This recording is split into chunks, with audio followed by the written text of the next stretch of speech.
transparency and granularity, end quote. Internal documents show that AIG's auditor, PricewaterhouseCoopers, reported similar problems. Minutes from a meeting of the board's audit committee in March 2008 revealed that the PricewaterhouseCoopers told the committee that the root cause of AIG's problems was that risk control groups did not have appropriate access to the financial products division.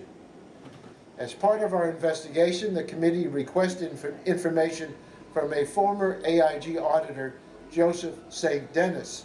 Mr. St. Dennis was a senior SEC enforcement official who was hired by AIG to address its ongoing accounting problems. But when he expressed concerns about how the financial products division was valuing its liabilities, Mr. Cassano told him, "I have deliberately excluded you from the valuation because I was concerned that you would pollute the process," end quote. Ladies and gentlemen, we are delayed because of train traffic ahead of us. Please be patient. Mr. Cassano took actions that I believe were intended to prevent me from performing the job duties for which I was hired.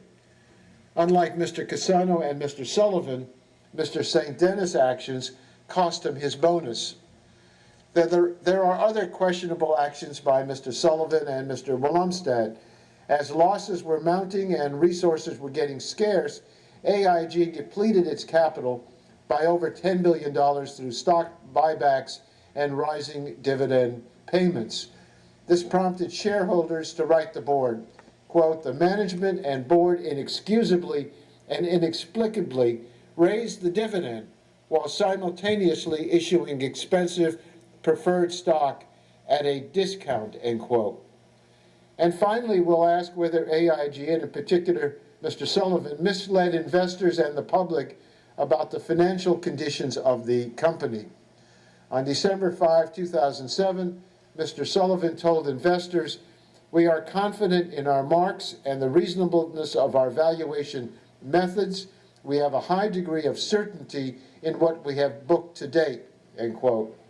What Mr. Sullivan didn't tell investors was that on November 29th, 1 week earlier, PricewaterhouseCoopers had raised their concerns about Mr. Sullivan, informing him that PwC believed that AIG could have a material weakness relating to the risk management of these areas.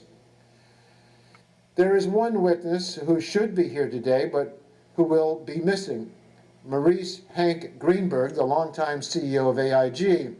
Mr. Greenberg blames Mr. Sullivan and Mr. Willemstad for the downfall of AIG. Many others think it is Mr. Greenberg who sowed the seeds that led to AIG's failure. Regrettably, Mr. Greenberg has told the committee that he is too ill to appear today to answer questions. There's a lot of ground for this committee to cover today. We'll probe AIG's executive compensation arrangements, the leadership of its top officials, and the veracity of their public statements. Our goal is to examine the details of AIG's fall so that we can learn lessons about the reforms needed to restore stability to our financial markets.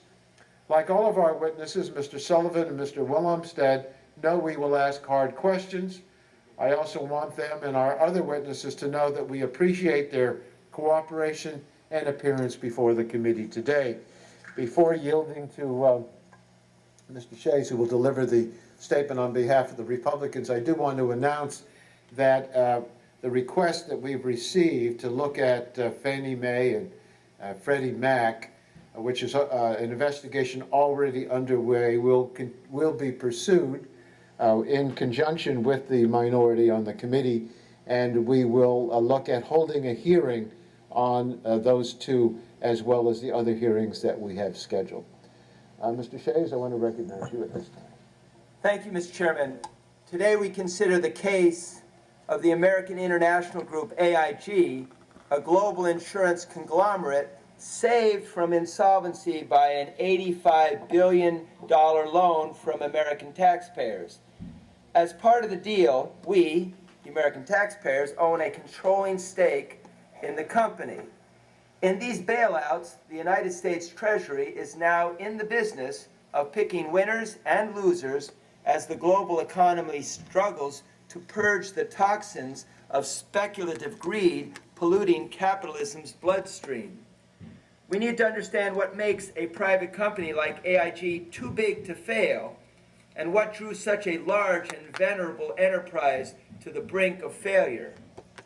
In the search for causes, all roads lead to the housing market, dominated by the Federal National Mortgage Association, Fannie Mae, and the Federal Home Loan Mortgage Corporation, Freddie Mac.